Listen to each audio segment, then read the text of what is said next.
Let's see, we can go ahead and jump to the next page of the presentation.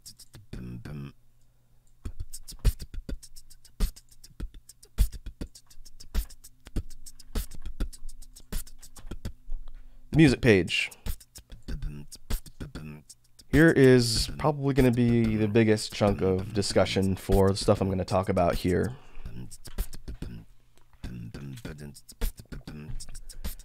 Like I mentioned on the previous page, music is a big part of who I am, and it's been a big part of my life ever since I was very small. Of the different genres of music I like, which is pretty broad, what I did here on this page is I tried to summarize the types of music I'm into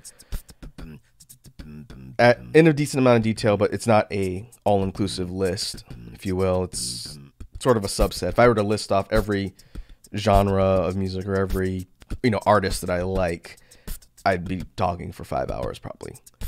But at a real broad level, I wanted to wrap everything up here and sort of talk a little bit about my musical tastes, since it's going to sort of flow into a lot of the stuff I do here.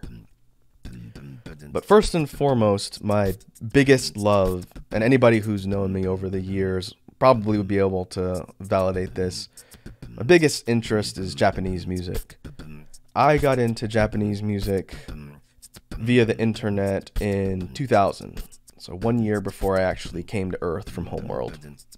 And having watched all of the TV broadcast type stuff prior to that, things like old anime and everything else, which is very prevalent now, it was sort of my introduction, but through some people I knew and just getting kind of my feet wet on the internet, I was exposed to the whole wide world of Japanese music in about 2000, and it really pulled me in and has kept me pulled in ever since, even 21 years later. And when I first started looking at content creation on YouTube, this is a long time ago, probably 10 plus years ago at this point, one of my dream types of content I wanted to create on YouTube would be a show where I talk about Japanese music. And whether it would be things like reviewing artists or talking about artists that are popular or new out in the world of Japanese music, or recommending songs or artists to people, reviewing albums, or just having a discussion about the different types of music that are out there, that was always a dream type of content I wanted to create. Unfortunately, as YouTube moved towards the whole copyright enforcement thing they were very aggressive about, and even are to this day, that squashed that dream of mine pretty quickly, because I realized if I wanted to do that, there's no way I could do it on YouTube, because I would get my channel shut down and get in a lot of trouble. That being said, I'm still considering a format and an avenue to be able to talk about this stuff right now through this particular VTuber project of mine, and I haven't quite decided how I want to tackle that yet. I think there would be a way for me to do videos on stuff like that. I just wouldn't be able to show content like music videos or songs from artists. So I'm still thinking about that. And likewise, I mentioned media shares. Being able to just sit here on stream and say, hey, let's watch a music video, might be difficult to do with the whole aggressive copyright system. But we'll see. I do want to find some way to integrate that into my content here, because Japanese music is a big interest of mine. And in the section below, when we get there, I'll talk a bit about some of the artists that I like to listen to. But in addition to Japanese music, I'm also a big fan of rock music in different genres, alternative, indie, metal, pretty much any type of rock that's not really whiny emo music. I'm a pretty big fan of. I sort of missed the whole emo movement when I was in Earth School. It sort of happened around me, but it was never really my scene. But I could usually tolerate it. It's fine. The only type of music, as a disclaimer, that I'm really not a fan of would be country. I've never really gotten into country, and even music I'm not a big fan of, I could sort of just tolerate, but country music I'm not a big fan of at all. So you guys won't be seeing any broadcasts or streams here when I'm playing country music. But in addition to rock types, electronic music, EDM, techno, drum and bass, ambient, trance, a lot of electronic music, dubstep, I'm a big fan of. Seeing how, especially with the internet, how popular electronic music has gotten and continues to get is always interesting to me. So I'm always checking out artists or trying to find new artists for things like that.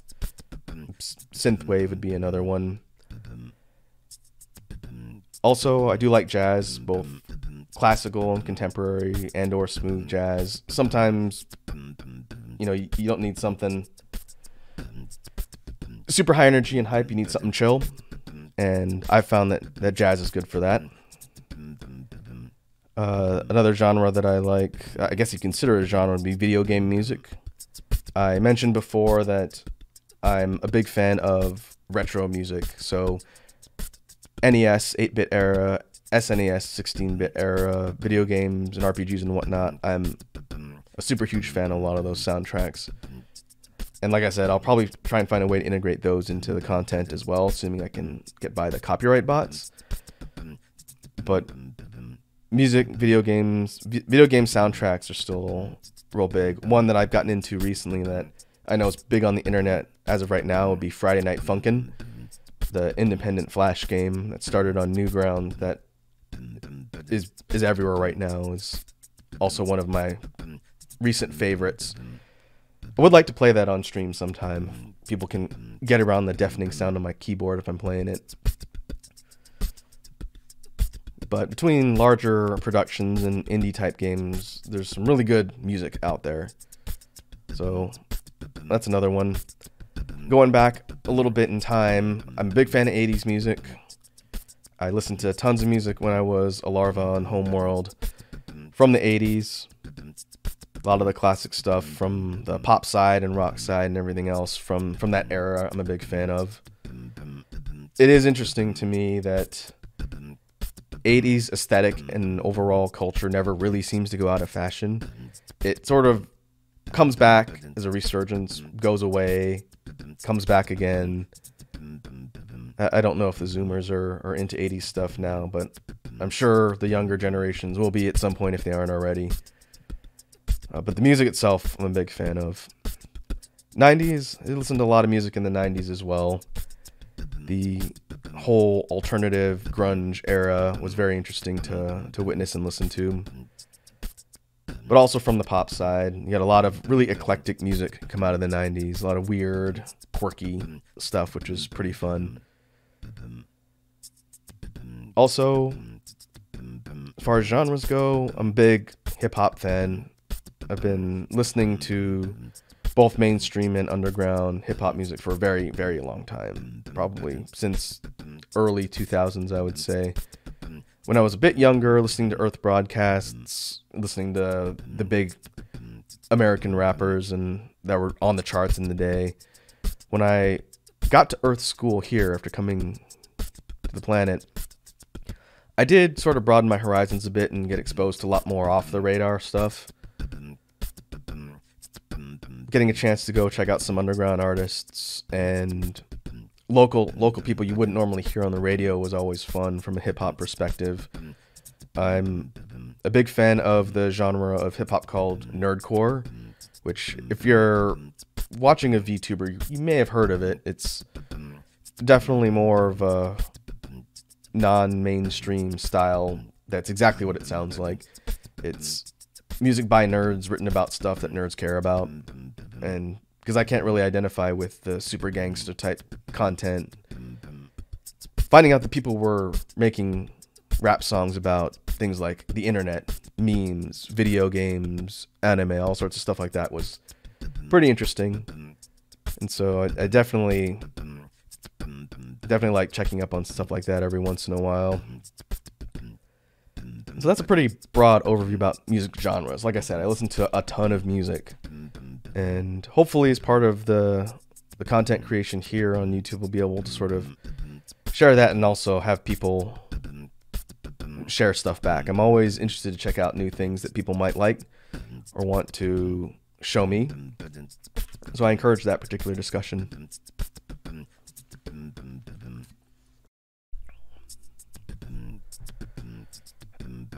Next up, I did want to talk a little bit about some specific artists that I like. Again, like I mentioned at the beginning, this is not really a comprehensive list by any means. I could write pages and pages of different artists that I listen to. But on the Japanese music side, artists that I'm a big fan of would be artists like Misha, a real popular R&B singer, R&B pop singer who's been around since the late 90s, I think. She makes fantastic music. I can always put on something of hers and enjoy it. She's got a fantastic voice. Let's see. Aikawa Nase is also another singer from the 90s, put her a pop rock singer.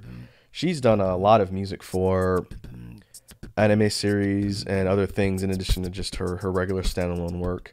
I happen to find her randomly.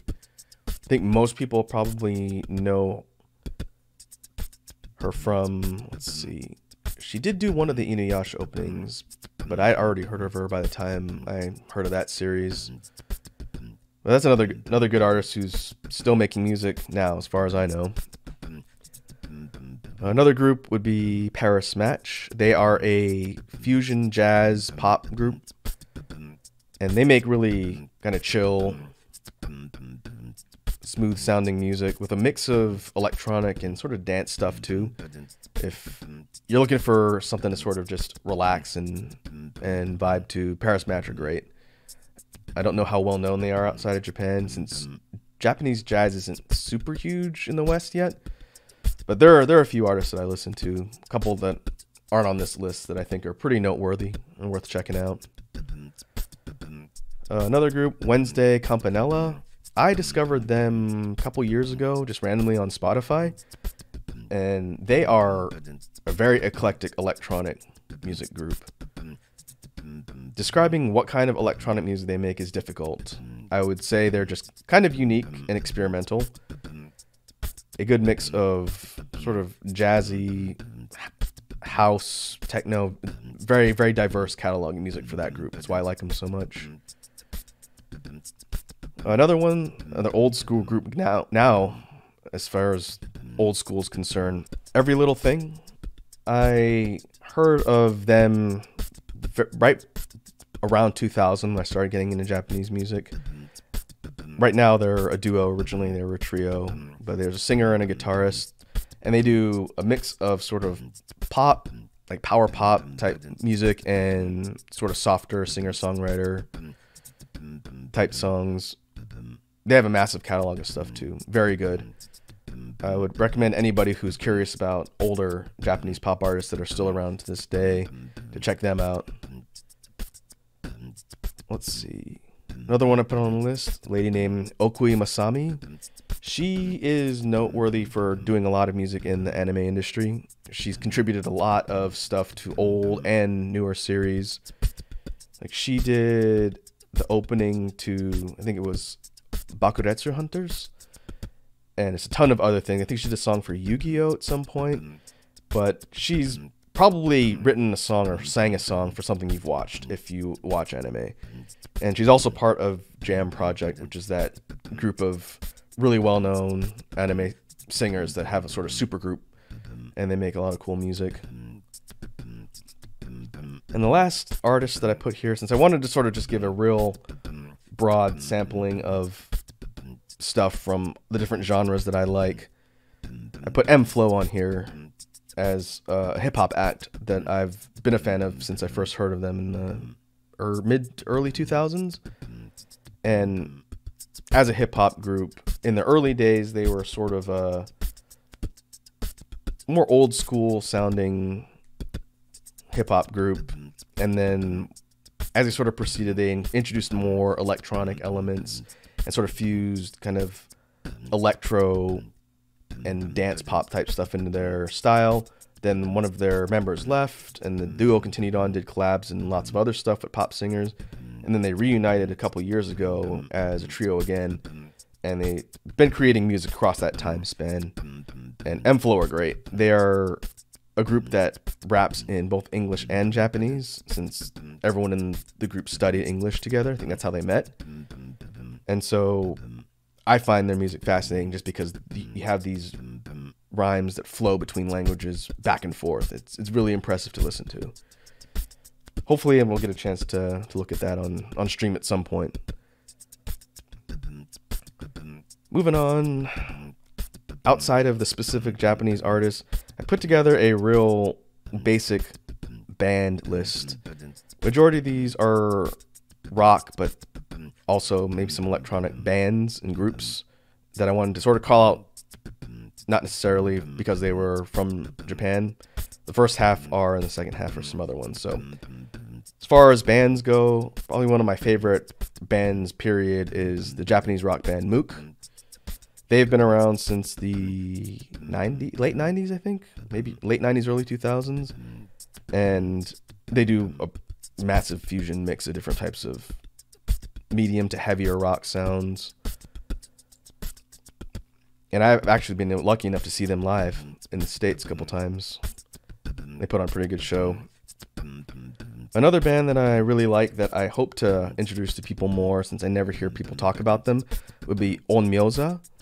They are a Japanese metal band. And obviously Japanese metal bands are not uncommon.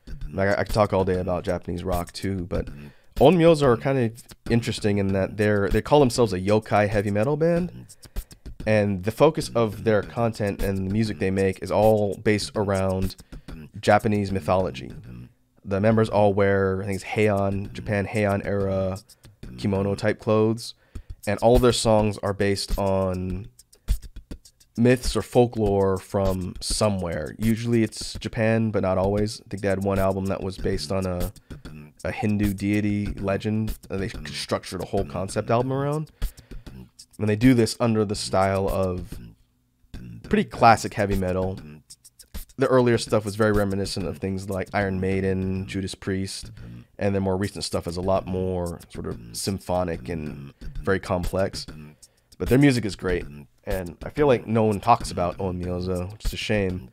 They did do the opening for the anime Basilisk, which I didn't see, but that particular song was the first one I ever heard from them. So I definitely would like to look at their music at some point, maybe on a media share stream. Another one on the list, I'm going to try and pick up the pace and go through the artists and just give a real quick blurb on them so that we're not sitting here talking about musicians for 3 hours. But I did want to call out Monkey Magic because they're a pretty well-known popular group in Japan, or a band. They do a good mix of pop and rock and some elements of electronic and funk. Very diverse type of sound. And they do a lot of songs in English too, which makes them pretty accessible for people that are trying to get into Japanese music. And so I'd highly recommend Monkey Magic. And I'll try and find ways to introduce people into that band too. They're great. The Oral Cigarettes are another Japanese rock band. I found out about them a couple years ago. I think they've done anime openings too. I just don't know which ones, since I happen to find them just randomly. But they do a pretty good mix of rock sound, sort of an alternative sound. They're pretty good. I find the music to be pretty high energy and entertaining to listen to. Exist Trace is a all-female J-rock band in the visual scene, which is pretty noteworthy because you don't see a ton of all-female bands in that particular scene. A lot of them tend to be dudes. But Exist Trace are great.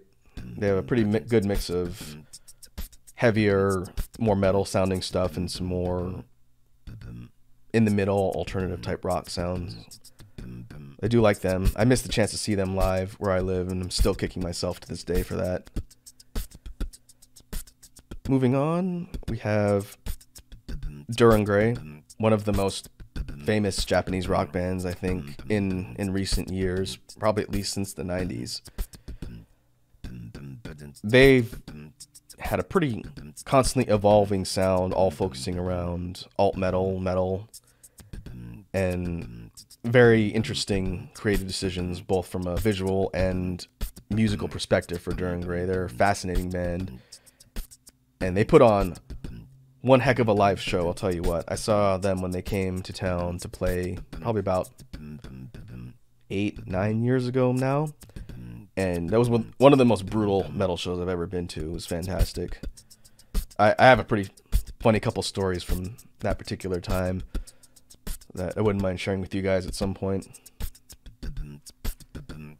Let's see, moving on. Another band that I don't hear a lot of people talking about is a band called No God.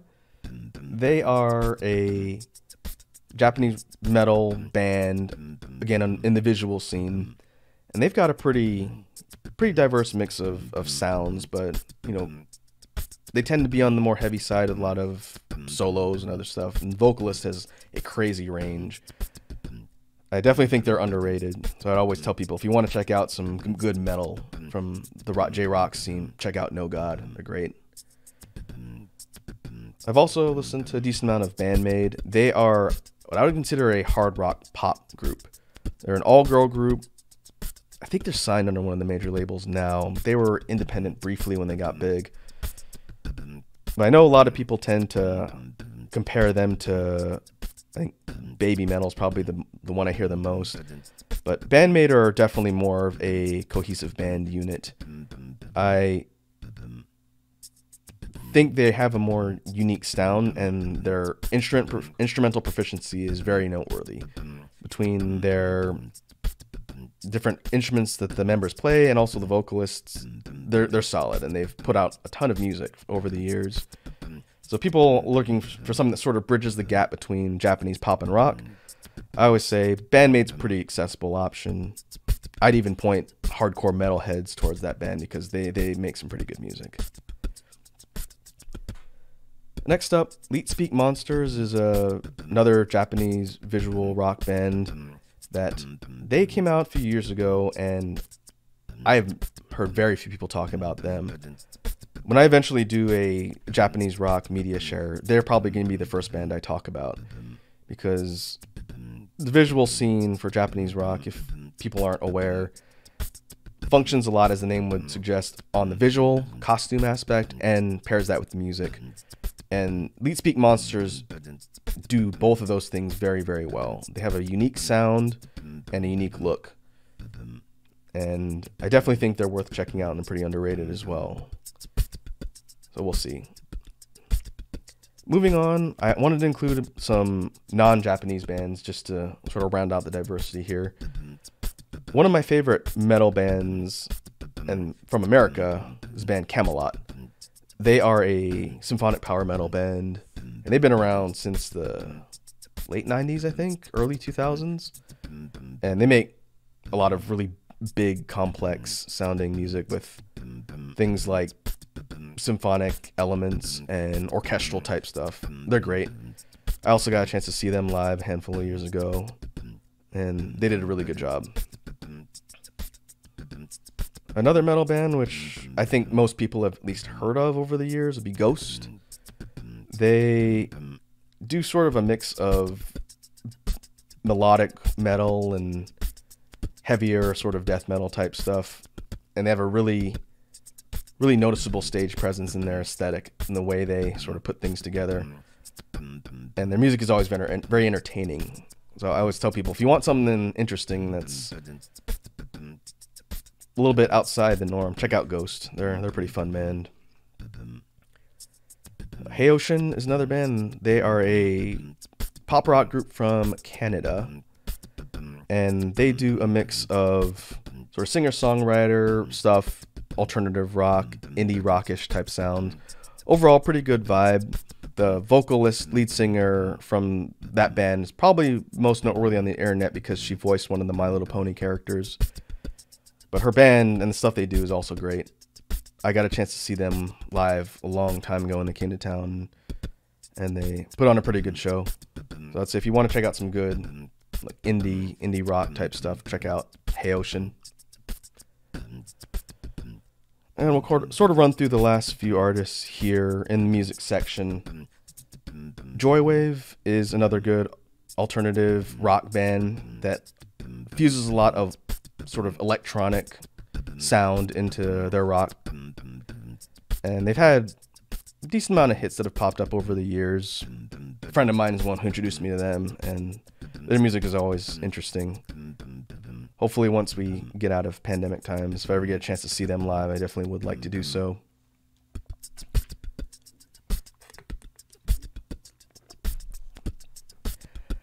Next up, I did want to call out a couple internet famous bands, since they do make stuff that I like. NSP, or Ninja Sex Party. They have a pretty head-turning name, just for start, but anyone who knows the Game Grumps has probably heard of Ninja Sex Party. They are a comedy 80s synth band duo. Best way to describe them, I think. They do a lot of funny, sort of comedy type songs, but also a decent amount of just well-written, non-comedy stuff, and a ton of 80s covers. If you're looking for sort of a good mix of humor and kind of wackiness, but also pretty good proficiency in music, I would check out Ninja Sex Party. Maybe not on a work computer, but they're great. I've also seen them live maybe 4 years ago. They came to town, and they put on a really good show. Another group sort of tangentially related to NSP would be Starbomb. That's a group created by two of the Ninja Sex Party members and Aaron Hansen, or Ego Raptor of internet fame, and also Game Grumps. Starbomb is their project with the three of them, and they do similar style as Ninja Sex Party, but their focus is on video game music, or video game type songs, talking about video game characters and whatnot. Starbomb are great. They have some pretty funny songs, and overall they're entertaining to listen to. Moving on, a couple more left. Purity Ring, they're an indie tronica group, I think they're called.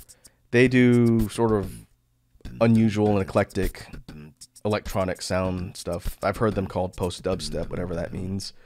But they make unusual music, but it's catchy at the same time. It's the best way I could describe Purity Ring. Hopefully I'll get a chance to see them live. I haven't yet. They had toured in my city before, and I missed the chance to see them. And the last artist I did want to talk a little bit about on a list of bands would be Late Night Alumni. They are a duo now, and they do electronic music as well. A good mix of sort of house and even more jazzy, kind of down-tempo stuff. But their music has a mix of high energy on some tracks and super chill tunes on other tracks. So if you're looking for one or both of those things, I would recommend checking out Late Night Alumni. But that should do it for the music page. I think before we move on to the next phase, I did want to do sort of a chance to have people on the stream ask questions. But I'm going to pause the stream real quick, and then I'll come back, and if you have any questions for me or things about me, feel free to put them in the chat, and then we'll sort of talk for a little bit before we segue over to the jam stream side and wrap up the debut thing here. So I'm going to jump back over to the loading screen, and I will be back in 1 minute. Okay, we are back real quick. All right, looks like the loading screen transition was fine. We still seeing consistent stream output here. I'm gonna tab back to the main page in case anyone happens to stop by and they just happen to jump midstream here. All right, transition back fine too. Hey, no one here. Let's see. As far as stuff that we went through, I talked a little bit about content that I want to do here as a VTuber, and in addition to the stuff that I sort of outlined on the presentation, you guys can still see the slideshow, right?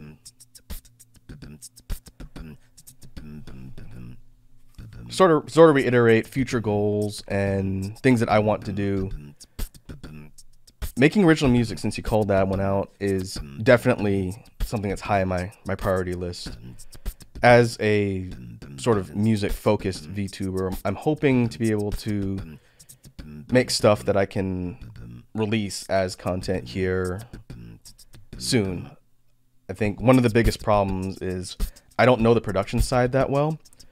And so as we sort of get situated here on YouTube and streaming and whatnot, I may try and reach out to some folks to collab and sort of establish a kind of a partnership for the production side, since I think learning that would be good too. I definitely want to learn as far as music mixing and everything else. But that's probably going to be the biggest immediate hurdle. As we'll see, once we get through the Q&A stuff here shortly, I will sort of go into that a little bit more from the music side on the jam stream that we're going to do after this. I think being able to take a lot of the beatboxing stuff and routines and songs that I've put together and will be putting together into things like an actual video or a studio recording type thing would be really cool. And then if I'm able to figure out how to get the production stuff on that underway and done, being able to put that out on just like a Spotify platform or even just in a YouTube video and say, hey, here's the song that I made or something I made with the stream, I think would be really cool. As far as collabs go, I mentioned earlier that I don't personally know any other VTubers or content creators right now, but I'm definitely down to talk to people and meet folks. I think collabing is one of the coolest aspects of this particular platform when it comes to making stuff. So I'm definitely open to that aspect.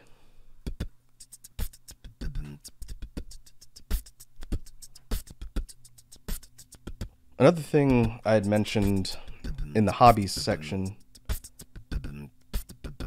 Okay, so you guys are hearing the background music still. I'm learning a lot about jumping between scenes in OBS. It's not really something I've ever really done before. But I think as long as I don't screw with my settings on the stuff that I have set up, if I just jump between them, between things like the loading screen and the main screen, then it should just keep playing the background music.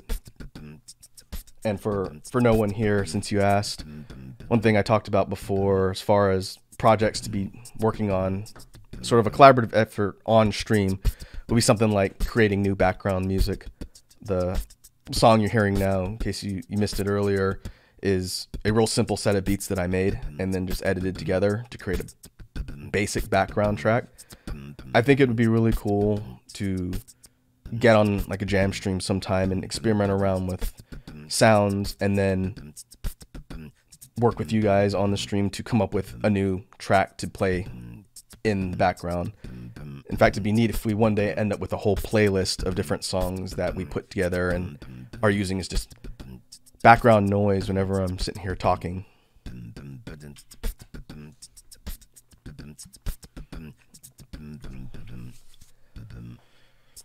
But to sort of step back through the hobbies section, talking about interests, one thing that I was thinking about the other day as far as YouTube content goes, I mentioned here that I like to cook. It used to be my job. But doing a cooking stream would be really interesting. And I know YouTubers and streamers have done it. The problem is I don't have a mobile setup for this VTuber stuff. If I had a laptop that I could hook up for streaming and then just set cameras up, like a webcam to show what I'm doing when I'm cooking so you guys can see it, well, not physically being on camera, I think that would be interesting. It's just a matter of logistics because my kitchen could probably facilitate that, but it would be kind of a challenge to set up. But doing like a live cooking stream I think would be super fun. If I do something like go through the prep to cooking A to Z live on stream with you guys, I think would be really fun. But we'll see. I would have to get a laptop first. All the stuff that I'm using right now in my stream setup is with my PC. But we'll see. I will keep that as a potential thing on the horizon.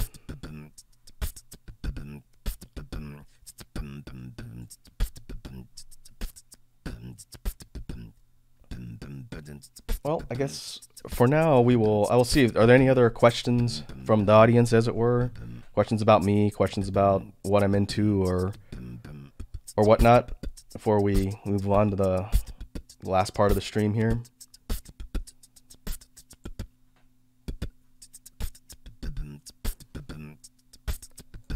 I wonder if I can edit the stream title.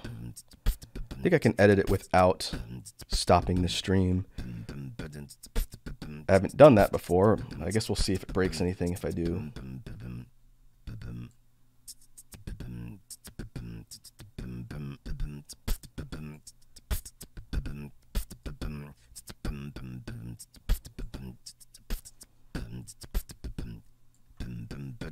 Ah, that's a good question. No one here.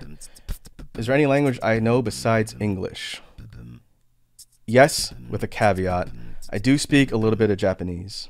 When I came here in 2001 to go to Earth School, I studied Japanese for a handful of years.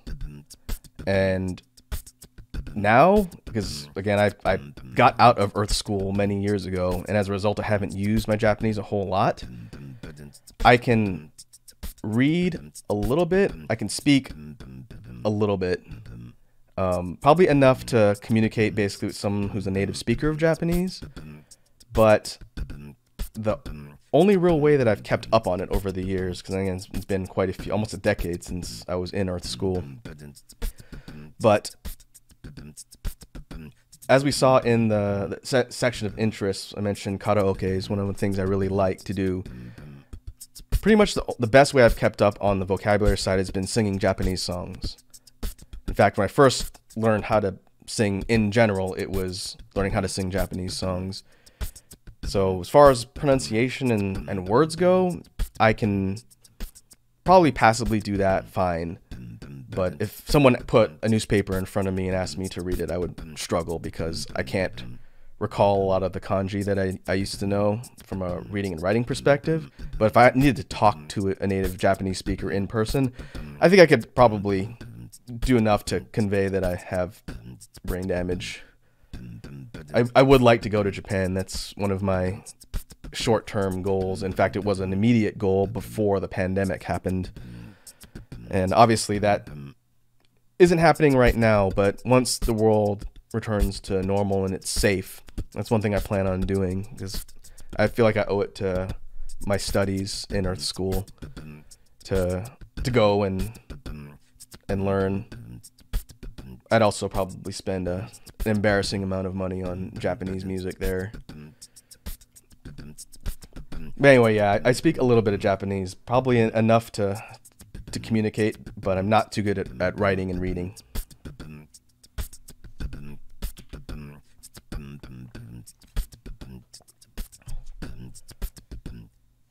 I guess one question that I would have for you guys in the chat, since I do want the discussion to be a two-way discussion. Overall, how familiar are you guys with VTubers? I'm going to assume if you found my stream, you at least have heard of them or know what they are. But overall, what's your exposure to VTubers as they've gotten bigger over the last year or so? I'd be curious to know. Pretty low level, merely heard of them. Well, I guess it would depend on how much time you spend on the internet, one, and two, on YouTube itself. If you spend any decent or significant amount of time on YouTube, chances are you would have seen something in either a recommended or related or viral video about VTubers, because over the last year, they've blown up. Yeah, exactly. No one here. I think part of the appeal for a lot of content creators is the fact that VTubing is a way to have a personality and establish an audience in a community and create content while having a bigger sense of privacy, in that the person behind the character you don't really know much about, but you're really tuning in to learn about the character. And I think the idea of establishing a character with lore and a personality and interest, and sort of constructing that as a way of telling a story is really interesting. I think, at least for me, it'd be far more interesting to put effort into creating that and having your content focused around that character than just, telling the story about Stan Johnson from rural Ohio. But the idea that people can sort of have a separation between their online persona or avatar or whatnot and their content creation and their personal life is pretty interesting. I will say that one thing that was sort of alarming to me as I was learning about VTubers towards the beginning was the idea that there are groups out there that really don't like them, and they don't like them to the extent that they want to try and dox the people behind the VTubers or working with the VTubers and ruin their lives, and that sucks. I guess anyone who's creating content on the internet is at the mercy of that, whether they're on camera or they're behind an avatar, but unfortunately that's the downside to just being an internet person, is people are going to want to mess with you no matter what. And I'm sure, like everybody else, I'll have to deal with that at some point. I'm not new to the internet and making content, but I am new to this type of content. So we'll see. But the amount of diversity in the VTuber scene from both the major and independent and smaller side is just fascinating. And for someone who's only had passing knowledge about VTubers, I think part of the appeal is that there's just so many different ones out there. Some are video game focused, some are art focused, some are music focused, some are a combination of all of them. I'm hoping to sort of dabble in a little bit of each, but the fact that you can just find someone that probably vibes with your personality and interests out there is pretty neat. And there's a ton of creativity in what goes into their content and what they do as well. And all of the VTubers that I follow work pretty hard. Some of them are doing it full time as their job. They're streamers and content creators, and that is their job. And that's great. It's great to see. If I had a way to do content creation full time as a job, I would definitely do it. Hopefully, as this sort of project kicks off, being able to sort of have that grow and be a short-term or long-term goal of mine. It's definitely not to get rich. It's more from the idea of creating things and sort of experimenting with the idea of collabing with other people and growing a community. I know it's kind of a stock answer, but it was one of the things that I thought about when deciding to pursue VTubing.